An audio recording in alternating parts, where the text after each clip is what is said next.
that's a whole different story. And now this is the big question for the XP Aran.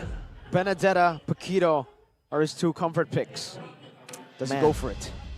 Oh, man. Power Wave! Power Wave! Shout out to the new KOF skin. We've been memeing the Power Wave from the Paquito a whole lot. Terry Bogard. Spell the name, Mirko. Spell the name. Sorry, man. I keep forgetting. I don't only know Terry. Yep. I forget the last name. Strong Terry. I know Mai Shiranui, though. Yeah. Of course. There's a lot of good reasons why you should remember the name of Mai Shiranui, but hey, How many reasons? mainly two big ones. But Whoa. it is gonna be Power Wave! Okay, we got him, boys. It's the Paquito signature for the Aran man himself, the Power Wave user. Let's see. Oh, even Omwama is saying Power Wave in the Yes! background. We made a pact, ladies and gentlemen, us and the Indo desk. If Paquito gets picked, we will say Power Wave. I hope he uses the KOF skin. If he doesn't, that's gonna be so disappointing, man. If he doesn't, I'm gonna be sad. That's a crime. Seriously, he should be jailed if he doesn't use that. But we're gonna see here, counter index and also lineup rating is favoring RRQ. I do think they have more, I would say, standard draft and also a lot more error room. But Aura Fire, if they can execute with this Chow, it's gonna be very, very lethal. Oof, man.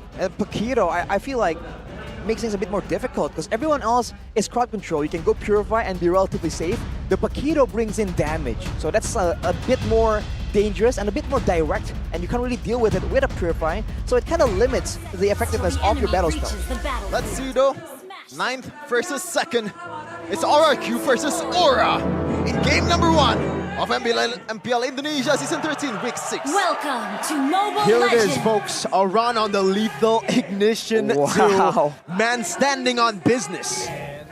He's out for blood here. He's trying to use that Power Wave to really shut down, especially the backline members, or go for the 1v1s. 3 Purifies in the game right now, 1 on Kabuki, 2 on Skylar and Dawn. Clay is on the flicker though, so that is, you know, a factor that can lead him to be getting caught in the late game. Brusco is just chilling, man. Gotta watch out. Some damage placed down here. Brusco still has regen. Clay controlling this part. Letho secured by Irad early on. Man-to-man mark from Yaoi and also Brusco now. Trying to invade this one, Irad. Maybe trying to force his retribution as we take a look at the emblem by GamesMax. Arashi, what do you see here? Yaoi wants to be all over the map. He won't be able to get the purple. He has skill with the Inspire. He's trying to go for a bit more utility, whereas Clay actually goes for more movement speed. Whoa. Skylar though. Purify, one more shot. Oh, he doesn't get it. Skylar gets out just in time. The wave pushing back towards Kabuki, and Yaoi gets pulled back by Irad. Very low, no purifies for both the gold laners, and Irad helps Skylar get rid of this wave. Right, small victories right here so far. Very, very aggressive from both teams, and or I think he's still on the losing side of it, but hold on, Brusco, break the flicker, and now they're gonna set up for the turtle in about 10 seconds. Is it Power Wave? It is. Let's go. Power Wave. I want to see how this plays out, especially with the first turtle fight, man. Because on paper, there's just so much damage and crowd control built into Aura that even Irad on the Barats, I feel like can't really take that burst damage potential lightly. Already a really good setup for Aura. They cleared out the wave much faster than RRQ, and they got level 4. Brusco still 3, same with Yaoi. Let's see though, who has the advantage here. 2 utility junglers, they're gonna reset it. Yep. Gugun needs to be careful of that Deathness Welcome. It could be 50-50. It could also be 100-0. If Irad gets a Deathness Welcome, Gugun dashing forward, getting taunt. Now, knockout strike 2 times! Wow. And Gugun gets it! Beautifully done by Aran on the back as Yaoi goes even away. The Dragon finishes Clay off the lethal ignition tick from Aran. Takes him out clean from the Dragons. No power wave, Mirko? Power wave! That was a really, really good. Oh, Irad! No power wave because another KOF skin is going ham. He's the power wave. Out of nowhere, Yaoi and Yeskill 2-man crew trying to take this one. Let's see though, he's gonna be stolen by Clay. So it is still a W for Aura in this time of the game. 1k gold lead and 2 kills. Wow. That's a tough situation to have, man. The fact that they did not get the turtle despite all of the resources they used in that fight. I think Aran was the one that was able to stealthily snipe out the turtle. Might see a replay on that. But man, Aura, again, when it comes to objectives, always so solid, and they're always dictating when the plays happen. So RRQ are the ones reacting, forced to try and scramble into a play, or suffer the consequences and get flanked. And Yawi was able to find the pickup onto Clay as well. So that is something that I think RRQ needs to take into consideration and adjust. Clay has to be somewhere in the back, and he has to save some of that crowd control to ensure that Yawi can't just do what he wants. We've talked about Gugun all the time about objective takes, but in the background though, Uran and also Yawi is doing work for him to be able to secure that easy retribution. The icing on the cake play, man, that diversion from Yaskiel just... He's also low on mana, by the way, so it's more of a gamble play, but it paid off. It certainly did. Skylar, Entropy. Uh-oh. Better trade, but Gugun catches him off guard. Skylar will have to use that Purify. That's a big resource burnt out. 13 seconds for the turtle. Doesn't seem like RRQ would want to go immediately for the contest. I feel like it depends on how these fights play out. The fact that Yaskiel has so much more space to operate, and Clay is just forced to play so much more reactively, being the main solution against Yawi technically right now. Once again, the turtle setup, they already got the advantage here. The turtle is on the side of Aura, and they actually chunked a bit of damage from Brusco and also Skylar. Where the dragon caught him down. Wow, well played by Yawi, locking him down as Brusco now gets melted down by Kabuki. A desperate death to this welcome is all he can ask for. Power wave. Aran takes him out. Aran was able to get so much more prio there. Arriving to the fight without even losing anything. He is just outlaning Dawn as well at this point. Slowly but surely now you can see the pressure leaking into the waves, into the side lanes. Skylar not really finding any safe zones to farm. Arashi, first item Milfic Roar from Aran as he pops in a Fury Hammer. Skylar in the bottom lane, no Purify! Yawi gets him! The two-time punch from Aran! Another power wave! Let me kick you and let me punch you, said Aran. Yawi and Aran has been the dynamic duo so far in this game, securing objectives, securing kills towards the DPS of RRQ. Big one here to snowball into the later part of the game. Skylar only standing on the feather of heaven, not nearly enough to be a real threat. Kabuki, 1,400 gold ahead though with a corrosion sight. But what's important right now is Yaskiel on the Enchanted Talisman, meaning he'll be spamming out those spells even more. There's going to be a lot more diversions for Yawi as well. That play was pretty disgusting. And baited out. I mean, it's baited out, but Irat hasn't been able to dethrone us welcome in the past couple of turtle takes. So, is it a really disadvantage at this point? Yeah, and Irad, one of the frontliners of RRQ. Well, all these Aura Fire or Aura team Snowball are getting gold. It's gonna be harder for him to be more aggressive because he doesn't really have that CC to work with, and also getting kicked out by Yawi is like Yawi has an easy job to do it. The damage is there, the burst is there.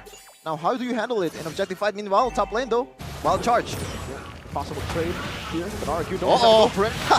That's another Yawi entrance with the diversion of Yaskiel, and Gugun is holding the Dino now down. Kabuki, we're gonna shred him down, but now it's going to be a death to this welcome onto the back. Gugun, guess he praises Rat, chunked in, but he will fall. Skylar melts it down. A run with a knockout punch to the Dino. Power wave once again, Iran. I'm kind of disappointed that you didn't say it, Mirko, but they're looking to go I've been saying it too much, you know? No, there's nothing too much because Terry always said it. You're right. Yeah. And now, without a jungler, they want to actually secure this turtle. This is a risky one, Aura, and they will decide to reset it. Wow, RRQ spent a whole lot of resources to get it done now, and they got baited in. Wow, and Yaskiel still wins it. Brusco with the flicker to the power nature. Yawi finds the way of the dragon to displace him for Kabuki to finish him off. Everything is rolling for Aura. Even though they got one kill, RRQ towards Gugun, but they always won the trade. And this time around, without a jungler, they actually secured this one. Oh no, Death is welcome. Again, baited out.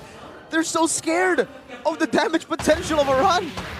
There's just so many crowd control tools that Aura can use to really burn out the responses, the counters that RRQ have at their disposal. Even though they saw that earlier, Gugun wasn't around, they wanted to go for the neutral objective, but it just didn't work out for them. It was a bit too rushed. I feel like they should have really gone for more of a fight, if anything. But now they're trying to counter back. They're trying to find neutral objectives. But look at the diversion threat, man. You can see Yehezkiel just trapping it out. Oh no! That's one punch and a diversion. Oh to the no! back. A conceal. Yawi. Just recalling on him, man. Man, we saw Yehezkiel coming, but I didn't see Yoi coming at all. He just comes through the back and just forced the flicker from play. This guy's macro is ridiculous. It's the conceal on top of the diversion, man. The double layers of unpredictability. Now guys too far in front though. Brought back to the team and slain by Skyler. That's just welcome onto Gugun right now as Kabuki is able to dash away from it. Eternal Guard knocking him up, but look at Aran! Power wave for Aran again. It's a double. Power play from Iran, securing 2 kills after that very important sacrifice from Yawi, just getting all the resources away from RRQ, and right now they're sitting about 6k gold lead in 9 minutes. It's just a lack of damage at this point, man. They're just a bit too far behind. Skyler. Whoa. Whoa. What are we looking at? Yeah, I actually just realized that Iran has 7 kills. Yes. 7, Oh yeah. 0-0. That Power wave. That is power of nature, nah. No. Power No. wave. He's That's been just power on. He's been Oh, destroying no. people in the back line, also the front line. Yehezkiel though, forced to flicker away, but not a lot of things that RRQ can look for with that pressure. No, RRQ were just looking to trade something on the board and in the bottom lane. Aura just get it for free. Well played to Aura. Oh. If you want to play as good as Iran, do not forget to secure the skin of Terry Bogard and also 2 other. Oh, meanwhile, Yeah, this one is another KOF skin. It's Iori Yagami who kicks Oh. the Dino back and the fade away. Oh. Kabuki's on a killing spree. The whole composition just works so well, man. Even when you get out with a sliver of HP, there's just so many things that can still take you out. Making things worse right now, Nexus of Durance built up for Yehezkiel. Wants to make sure that all the healing is curbed as much as possible. So if anyone gets kicked by the way of the dragon, it's over, man. There's no way you can survive long enough to be a relevant threat. And of course, look at Aran, man. Yeah, Already with the that's Sea disgusting. Halberd, the Malefic Roar, he is just... 3,000 gold ahead? He's deleting anyone, including the front lines from RRQ. Another Fury Nobody's Hammer. safe. he goes another. Oh, he's half the sizzing, I think. Another Fury Hammer. Did you say half the season? Yeah. He's half the season. All right, man. Just around things. Casually just deleting people with the power wave. Now with the Lord, though, Aura is playing, once again, just slowing the pace down, trying to be more calculated. And RRQ, they don't really have a lot of ways to really clear waves from a very reliable, safe distance. Immortality early buy from Yawi. His second item, rushing that immortality. Now, this is where things get a little bit tricky for Aura Fire. They do have engage potential. They do have that long-range potential in Yehezkiel and also Kabuki, but Yawi, he has to be more careful to be engaging in under the base, man, because there's a lot of cancels there that can pretty much make you make a mistake or blunder in this part of the game. So he has to be careful on his approach. But Aran, I don't think he's careful at all. Oh my goodness! Oh, he finds an angle to go for the dragon, and now Kabuki just shreds him down. But it is going to be Yawi losing immortality in the back. Gugun is zoning them. My God, a double kill. Gugun still looking for the taunt, but Don gets out of the CC with the Purifieds. 2 members down again for nothing. A 10,000 gold lead for the Dragons. There's no defensive item in Iran's dictionary. He's going full. Penetration also physical item. Meanwhile, Gugun very, very aggressive. Going in. Iran as well trying to zone them in the back. Meanwhile, Kabuki just free hitting, having all the space, all the time that he needs to get that turret down. Base turret number 1. This is some interesting KDAs, man. 0-0-12 from Aluoyi. I mean, it's good, but you didn't get a single kill from all of that? Nope, Iran wants it. Nope. You got a turtle, actually, if anything. So Skylar now with the Divine Glaive, though, will be a bit more threatening. But the issue right here, I think, is Don. On the CC right here, he doesn't have the same kind of danger that he usually has because he's not really ahead, especially against Aran. Here's a replay, though, of that earlier fight. Presented by official tournament smartphone Samsung Galaxy S24. Yawi starting to play off, and Gugun just walking up menacingly, backing everyone from RRQ away, denying any kind of follow-up. Can we just, respect the fact that there are 2 Purifies, and again, Don, you have no Purify. Why is he in the front? And now he gets taken out. Gugun is just gonna go in all the way. Around in the back, dealing damage to Clay, getting him solo diversion! Oh. Aura straight from the back! and it's 3 down. Irad is running for the hills, chased down by Gugun, taunted up. It's a 1v1. Gugun versus Irad. Gugun should be able to win this out, man. He has the Appraiser's Trap, but that's his welcome. We'll stun him for a bit. Top lane though. Top lane, now Gugun would drop back. They don't even want to go for the kill. They don't even want to go for the solo. 13 minutes is all it takes for the Dragons. Not gonna lie, this is one of the cleanest Pakiro game, one of the cleanest Chao game, one of the cleanest Lui game I've ever seen in MPL.